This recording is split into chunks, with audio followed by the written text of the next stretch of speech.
Parliament ఎన్నికల్లో కాంగ్రెస్ ను బద్నాం చేసేందుకు మాజీ సీఎం కేసీఆర్ కరువు రైతు సమస్యలతో రాజకీయం చేస్తున్నారని కాంగ్రెస్ కిసాన్ సెల్ జాతీయ ఉపాధ్యక్షుడు కోదండరెడ్డి విమర్శించారు. బీఆర్ఎస్ హయాంలో రైతులకు బేడీలు వేయించిన కేసీఆర్ ఇప్పుడు రైతులపై ప్రేమ ఉందంటే ఎవరైనా నమ్ముతారా అని ఆయన ప్రశ్నించారు.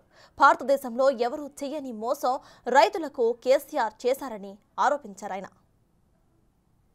ఇవన్నీ విషయాలు చూసిన తర్వాత నాకు అనిపించింది కేసీఆర్ గారికి ఆ 10 ఏళ్ళు ముఖ్యమంత్రి పదవి చేసిన తర్వాత కూడా ప్రతిపక్షంలో వచ్చిన తర్వాత కూడా కళ్ళు తెరవలే. నువ్వు చదువుకున్నోడివి, నీవు ముఖ్యమంత్రి చేసిన వాడివి, నువ్వు ఈ విధంగా పంట పొలాలకెళ్ళి రాజకీయం చేసుకోవడం తగదు.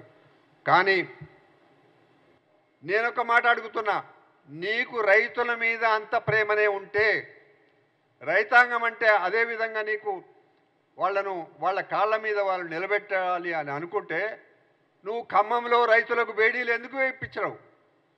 ఖమ్మం రైతులు చేసిన పాపం ఏమిటి? ఖమ్మం రైతులు ఏమడిగినరు? నిన్ననేమో మార్కెట్లో, ఖమ్మం మార్కెట్లో మన మిర్చి ధర బాగుంటుంది, ఈరోజు రైతాంగం పోతే అందులో మెజారిటీ అంతా లంబాడీలు.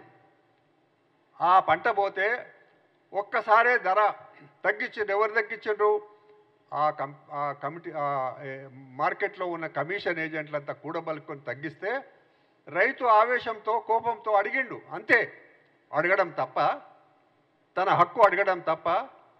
నీవు ముఖ్యమంత్రిగా ఉండి ఎవరెవరైతే ప్రశ్నించిండ్రో వాళ్ళందరినీ బేడీలు వేసినావు, నువ్వు బజార్లో తిప్పినవు, జైల్లో పెట్టినవు, వారానికోసారి కోర్టుకు వస్తున్నారు.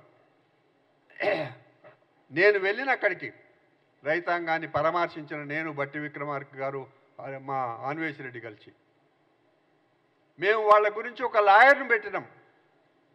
మా టీపీసీసీ సెల్లో ఉన్న ఒక లాయర్ను ఉచితంగా వాళ్ళ గురించి చేస్తున్నారు. ఇప్పటికి కూడా కేసులు మీ కాలం వరకు. మొన్న మధ్యన అదే కాదు, నీవు ఫార్మాసిటీ నిర్మాణం గురించి 20,000 ఎకరాలు తీసుకోవాలనే ఒక దృక్పథంతో చేసిన తప్పుడు వ్యవహారానికి అక్కడున్న రైతులందరూ వ్యతిరేకం చేస్తే నాతో పాటుగా అక్కడి రైతులను నువ్వు జైల్లో పెట్టినావు. నువ్వా రైతుల గురించి మాట్లాడేది? నీకా రైతుల గురించి అభిమానం ఉన్నది? నీ జీవితం అంతా కూడా రైతాంగం గురించి పనిచేయలే.